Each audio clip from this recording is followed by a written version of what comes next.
Hello everyone. कैसे हैं आप लोग। आज की हम इस वीडियो में पढ़ेंगे एक्सरसाइज 3.2 के बारे में।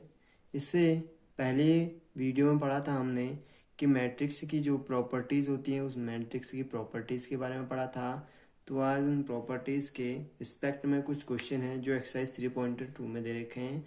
तो एक्सरसाइज 3.2 का जो पहला क्वेश्चन है कि मान लीजिए कि a equal to 2 4 3 2, b equal to 1 3 -2 5, c equal to -2 5 3 4।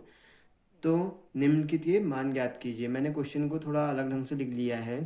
तो पहला जो वैल्यू निकालनी है वो a प्लस बी की निकालनी है। सेकेंड जो वैल्यू निकालनी है वो a माइनस बी की निकालनी है। थर्ड जो वैल्यू निकालनी है 3a माइनस सी की निकालनी है। फोर्थ जो वैल्यू है ए बी की है और फिफ्थ क्या है बी ए। तो इतने पांच पार्ट हमें एक क्वेश्चन से निकालने हैं। ये मोस्ट वेरी इंपॉर्टेंट एक्सरसाइज है क्योंकि इस एक्सरसाइज से हमारा 4 नंबर का एक क्वेश्चन आता है। And now solve the question. तो पहला क्या कह रहा है कि a प्लस बी फाइंड करना है। तो a प्लस बी के लिए हमें पहला जो सॉल्यूशन होगा a प्लस बी। कुछ नहीं करना है, सबसे पहले a और b को लिख लेते हैं हम। तो 2 4 3 2 प्लस 1 3 -2 5। ये हमने ए और बी को लिख लिया है। अब उसके बाद इसका सॉल्यूशन करने के लिए क्या करना होता है कि हमने पहले बताया था कि जो पहला टर्म होगा ए का जो पहला टर्म होगा वो बी के पहले टर्म के साथ ऐड होगा। तो इसका मतलब क्या हुआ कि A11 जो होगा वो B11 से प्लस होगा, यानी कि A11 2 है हमारा, B11 है हमारा 1। A11 B11 के साथ ऐसे ही A12 जो होगा यानी कि 4 जो है वो B12 के से प्लस होगा, यानी कि 4 + 3 विथ साइन, जैसा साइन उनमें है। अब जो A21 है वो B21 से प्लस होगा, यानी कि 3 प्लस माइनस माइनस होता है हमारा -2 हो गया। क्लियर हो गया। उसके बाद जो A22 है वो B22 के साथ, यानी कि 2 + 5। That is clear. So now the answer is 2 + 1 3, 4 + 3 7, 3 - 1 2 1 and 5 + 2 7। ये हमारा क्या हो गया, आंसर हो गया। ठीक हो गया, ये हमारा पहला आंसर हो गया। अब सेकंड पार्ट है, मेरे ख्याल से वो सेकंड पार्ट तुम खुद कर सकते हो, लेकिन मैं फिर भी बताना चाहूँगा। जो सेकंड पार्ट है वो क्या पूछ रहा है कि a minus B. So now पहले हमें a और b को लिख देना है, कुछ नहीं करना है।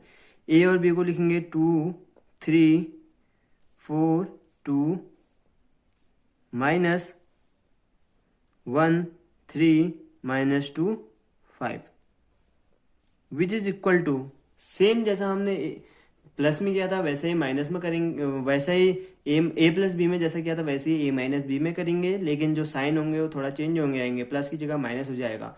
तो हम देखते हैं इसका सॉल्यूशन। A11 के साथ माइनस होगा B11 के साथ, 4 - 3 3 माइनस माइनस प्लस, यानी कि 3 + 2 हो गया and 2 - 5। So now the answer is equal to 1 1 5 -3। Clear हो गया, दो आंसर निकाल लिए। अब थर्ड में चलते हैं। थर्ड क्या है, 3a - c। तो इस क्वेश्चन में क्या कहता है कि 3a - c, यानी कि पहले a को 3 से मल्टीप्लाई करो, फिर उसके बाद c से सब्ट्रैक्ट करो, यानी कि माइनस करो। तो 3 हम क्या लिखेंगे, 3 × a क्या है हमारा 2 4 3 2 माइनस c की वैल्यू क्या है हमारी -2 5 3 4। अब मैंने तुम्हें पिछले लेक्चर में बताया था कि जो कांस्टेंट होगा वो पूरे मैट्रिक्स के साथ मल्टीप्लाई होगा, यानी कि जो 3 है वो पूरे मैट्रिक्स के साथ मल्टीप्लाई होगा, एक ही रो के साथ नहीं होगा, कॉलम के, यानी कि 2 × 2 का मैट्रिक्स है वो 2 × 2 के मैट्रिक्स के साथ पूरा मल्टीप्लाई होगा। सो नाउ 3 को मल्टीप्लाई करो, 3 × 2 = 6 12 है, 9 एंड 3 2 जा 6। अब ये माइनस हो जाएगा किसके साथ, -2 5 3 and 4। So now the answer is equal to, अब हम क्या करते हैं, सीधे माइनस कर सकते हैं। अभी कुछों को समझ में नहीं आया होगा, तो इसके लिए पहले हम एक दो क्वेश्चनों में ऐसे ही करेंगे, पूरा लिखेंगे। 6 + 2 12 - 5 9 - 3 6 - 4। So that is equal to, जो आंसर है हमारा 8 7 6 2, दैट इज आंसर। क्लियर हो गया। अब जो फोर्थ पार्ट है हमारा वो थोड़ा अलग है। उसमें क्या करना है, ए बी का मतलब हुआ कि ए को बी से मल्टीप्लाई करो। तो पहले हम कुछ नहीं करेंगे और बी की वैल्यू लिख लेंगे। ए की वैल्यू है हमारी 2 3 4 2 multiply by 1 3 - 2 5। So that is equal to, अब मैंने मल्टीप्लाई में रूल में बताया था कि जो ए हो, जो हमारा पहला मैट्रिक्स होगा उसका रो लेना है और जो दूसरा मैट्रिक्स होगा उसका कॉलम लेना है। ठीक हो गया, यानी कि इसका हम ये रो लेंगे और इसकी हम ये कॉलम लेंगे, यानी कि इसको भूल जाएंगे और यहाँ इसको भूल जाएंगे। सो लिखेंगे हम अब 2 के साथ 1 को मल्टीप्लाई करो तो 2 1 जा 2 एंड 4 के साथ -2 को मल्टीप्लाई करो तो 8 आता है, लेकिन साइन क्या आ रहा है, माइनस का, तो माइनस का साइन लिखेंगे। वैसे साइन प्लस का होता है, लेकिन ये माइनस से मल्टीप्लाई होगा तो प्लस माइनस माइनस होता है। क्लियर हो गया। ऐसे हम आगे बढ़ते हैं। 2, अब पहली रो तो पहली रो रहेगी, लेकिन कॉलम चेंज हो जाएगा, कॉलम दूसरा आ जाएगा। यानी कि 2 से 3 को मल्टीप्लाई करो, 3 2 जा 6 हो गया, एंड 4 से 5 को मल्टीप्लाई करो तो 5 4 जा 20 हो गया। क्लियर हुआ। उसके बाद ऐसी सेकेंड, अब ये रो पूरी हो गई है यहाँ, क्योंकि कॉलम के सारे एलिमेंटों के साथ मल्टीप्लाई हो गया है। अब उसके बाद सेकेंड रो को ले चलते हैं। सेकेंड रो क्या कहती है, 3 2 पहली रो के पहली कॉलम के साथ मल्टीप्लाई हो गया, यानी कि 3 1 जा 3 एंड -2 2 जा 4 हो गया, -4 आ गया। ऐसे 3 के साथ होगा, 3 3 जा 9 प्लस 5 2 जा 10। So now the answer is equal to -6 26 -1 and 19। Answer clear हो गया। अब जो हमारा नेक्स्ट पार्ट है वो क्या कहता है, वी पार्ट है कि बी को ए से मल्टीप्लाई करो। अब कितनों को ये डाउट हो रहा होगा कि अगर हमने ए को बी से मल्टीप्लाई किया और बी को ए से मल्टीप्लाई किया तो दोनों इक्वल आने चाहिए। नहीं आएंगे, क्योंकि यहाँ पे रो और कॉलम चेंज हो जाती है। जैसे हम पढ़ते हैं कि 2 × 3 = 6 होता है और 3 × 2 = भी 6 होता है, लेकिन वहाँ पे जो एलिमेंट है वो सिंगल एलिमेंट होता है। और यहाँ बात कर रहे हैं मैट्रिक्स की, जिसके ऑर्डर अगर हम एक भी ऑर्डर चेंज कर देंगे तो पूरा मैट्रिक्स का आंसर चेंज होता है। बी ए, यानी कि पहला बी लिखेंगे हम 1 3 - 2 5, और ए जो है हमारा वो है 2 4 3 2 इज इक्वल टू, क्या हो गया, ये लिखेंगे। तो इसके बाद जो हमारा आंसर आएगा सेम वैसे ही करना है कि पहली रो को पहले कॉलम के साथ मल्टीप्लाई करना है, यानी कि 2 1 जा 2 प्लस 3 3 9 हो गया। ऐसी पहली रो सेकंड कॉलम, यानी कि 1 4 जा 4 प्लस 3 2 जा 6 हो गया। ऐसी -2 × 2 -4 plus 15 -8 plus 10। So now the answer is equal to 11 10 -4 11 and 2 answer. सो आपने देखा कि जो पहला जो हमारा ए बी का जो आंसर आया था वो ये आया था -6 26 -1 19, और बी ए का जो आंसर आया है 11 10 11 2, यानी कि दोनों में बहुत सारा डिफरेंस है। आंसर का डिफरेंस इसलिए है क्योंकि यहाँ पे हमने ऑर्डर चेंज कर दिया है, क्योंकि यहाँ 1 3 -2 5 है, इसमें हमने पहली रो ली थी और यहाँ पे पहली रो क्या थी हमारी 2 4, इसलिए आंसर चेंज हो जाता है। क्लियर हो गया। अब नेक्स्ट क्वेश्चन है, क्वेश्चन नंबर 2 है, उसका पहला पार्ट ले रखा है। तो निम्न को परिकलित कीजिए, यानी कि इनको सॉल्व करना है कि इसके बाद क्या आंसर आएगा। तो पहला क्वेश्चन जो है वो दे रखा हमें एडिशन के तौर पर, यानी कि A B A minus B A B B A. तो कुछ नहीं करना है, जैसे हमने पिछले क्वेश्चन में किया था कि मैट्रिक्स को कैसे जोड़ा जाता है, तो यहाँ भी मैट्रिक्स को जोड़ना है। तो पहला एलिमेंट पहले एलिमेंट के साथ जुड़ेगा, यानी कि ए प्लस ए हो जाएगा। दूसरा एलिमेंट दूसरे एलिमेंट के साथ, यानी कि बी प्लस बी हो जाएगा। तीसरा एलिमेंट तीसरे एलिमेंट के साथ, यानी कि minus B plus B and A plus A. Clear हो गया। इज इक्वल टू जो हमारा आंसर निकला वो आ गया हमारा answer 2a 2b that is 0 and 2a। So that is our answer. Clear हो गया पहला answer. Now the second part is A square plus B square plus C square A square plus C square A square plus B square plus 2ab 2bc minus 2ac minus 2ab। कुछ नहीं करना है, addition ही करना है इनका। तो addition क्या करेंगे हम, सबको पता है कि जो एडिशन होगा वो a11 b11 के साथ जुड़ेगा। इसको a मान लो, ओवरऑल को कैपिटल a और इस ओवरऑल को कैपिटल b मान लो।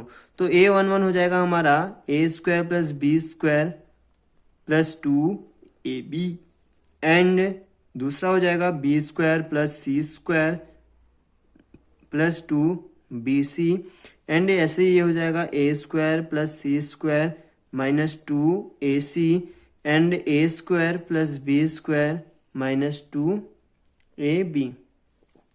अब हमें जो हमने क्लास 9th में जो पढ़े थे फॉर्मूले, वो थोड़ा सा ध्यान करने की ज़रूरत है, क्योंकि वो फॉर्मूले इस क्वेश्चन को सेटिस्फाई करेंगे। अब पहला है A square plus B square plus 2ab, यानी कि ये ए प्लस बी का जो फॉर्मूला है वो बन रहा है।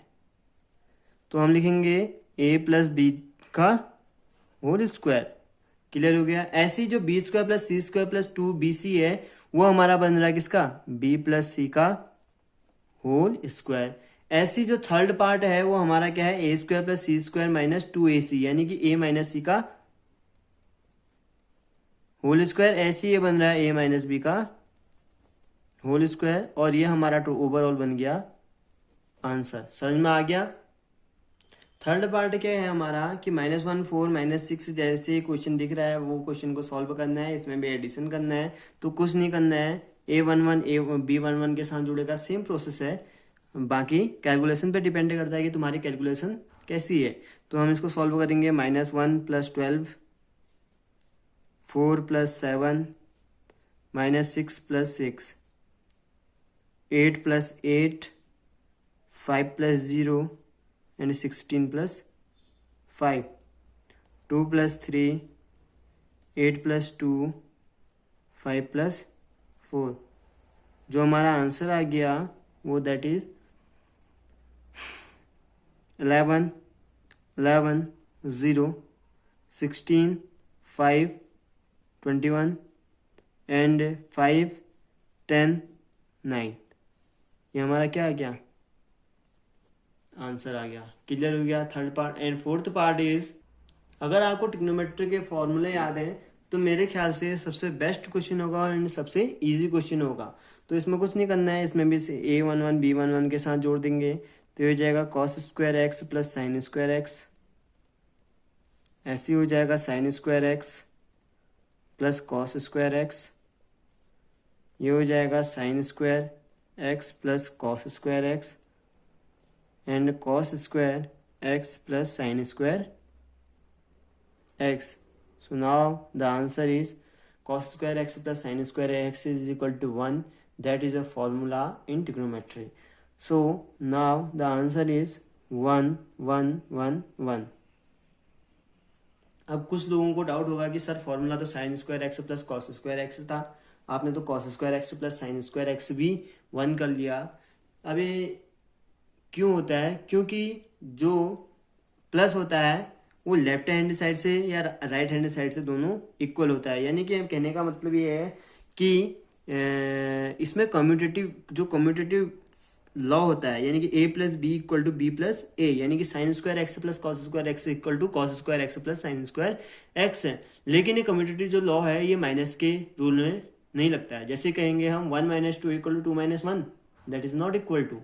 क्लियर हो गया। तो हमने 4 क्वेश्चन ये कर लिया एक्सरसाइज 3.2 के। अब नेक्स्ट क्वेश्चन है थर्ड क्वेश्चन क्या है, निर्देशित गुणनफल परिकलित कीजिए, फाइंड द मल्टीप्लीकेशन। ठीक हो गया। तो पहला क्वेश्चन है A B minus B A minus B B A. तो कुछ नहीं करना है, जैसा हमने पिछले क्वेश्चन में किया था वैसा ही करना है। तो उसमें क्या करना था, पहली रो और पहला कॉलम, ए का पहली रो और बी का पहला कॉलम, यानी कि ए इंटू ए स्क्वायर और B into B plus B square with sign है। ए फिर पहली रो दूसरा कॉलम, यानी कि A B minus A B आ जाएगा एंड बी आ जाएगा प्लस बी ए। ऐसे minus B into A minus B A plus A into B A B and minus B into minus B, यानी कि B square plus A square. Now the answer is equal to A square plus B square that is 0 minus A B minus plus A B, यानी कि जो opposite side दोनों को cancel out कर देते हैं, जैसे कि प्लस टू माइनस टू, यानी कि लिखें plus two minus two equal to कितना, तो 0। ठीक हो गया। ऐसे ही ए भी 0 हो जाएगा, ये हो जाएगा B square plus A square, that is your answer. Clear हो गया। अब जो नेक्स्ट क्वेश्चन है ये कह रहा है कि जो पहले इसका ऑर्डर देख देते हैं, तो इसमें 1 2 3 रो हैं, यानी कि और कॉलम कितना है, एक ही कॉलम है, यानी कि 3 क्रॉस 1 का ऑर्डर है इसका, और इसका कितना है 2 3 4, यानी कि 1 2 3 कॉलम है और 1 रो है, तो इसका मतलब 1 क्रॉस 3 का ये ऑर्डर है। ठीक हो गया। अब क्या करना है, कुछ नहीं करना है, इसको भी हम सॉल्व कर सकते हैं ईजी से। तो हमने क्या दिखा था, पहली रो पहला कॉलम, यानी कि पहली रो तो ये है हमारा, और कॉलम क्या है पहला, ये है, यानी कि 1 इंटू 2 2 हो गया। क्लियर हो गया। अब उसके बाद क्या था, दूसरी रो हमारा क्या था, उसके बाद कि पहली रो दूसरा कॉलम, यानी कि पहली रो तो यह है, दूसरा कॉलम क्या है 3, यानी कि 1 3 जा 3 हो गया। ऐसी पहली रो तीसरा कॉलम, यानी कि 1 4 जा 4 हो गया। अब नेक्स्ट में आ जाते हैं, नेक्स्ट रो दूसरी रो पहला कॉलम, यानी कि 2 2 जा 4 हो गया एंड 2 3 जा 6 हो गया, 2 4 जा 8 हो गया। ऐसे 2 3 से 3 2 जा 6 हो गया, 3 3 जा 9 हो गया, 3 4 जा 22 हो गया, दैट इज आंसर। अब ये आंसर कैसे आया सर, ये ऑर्डर तो एक रो है और तीन रो है, एक कॉलम है, 3 क्रॉस 1 का था और ये कितने का था, 1 क्रॉस 3 का था। ठीक हो गया। बाई चांस हमारा एक m क्रॉस n का है और दूसरा हमारा ऑर्डर है p क्रॉस q का, n क्रॉस q का है। सो जो हमारा ऑर्डर निकलेगा वो निकलेगा हमारा m क्रॉस q का निकलेगा, यानी कि m क्रॉस q का ऑर्डर निकलेगा, यानी कि m इसमें रो हो जाएगा और q इसमें कॉलम हो जाएगा। तो जो हमारा आंसर निकला है m क्रॉस q, यानी कि पहला हमारा 3 का था और दूसरा हमारा 1 का था, ऐसे 1 क्रॉस 3 का था हमारा, ये कुछ भी हो जाए इसकी। ठीक हो गया। तो ऑर्डर वो होना चाहिए। तो यहाँ पे जो ऑर्डर बनेगा वो 3 क्रॉस 3 का बनेगा, यानी कि 3 रो एंड 3 कॉलम है, that is called 3 cross 3 order. So आज की वीडियो में बस इतना ही। नेक्स्ट वीडियो में हम इसके अगले क्वेश्चनों की ओर चलेंगे, पार्ट 3 पार्ट 4 पार्ट 5, ऐसे ही आगे को बढ़ते जाएंगे। Thank you.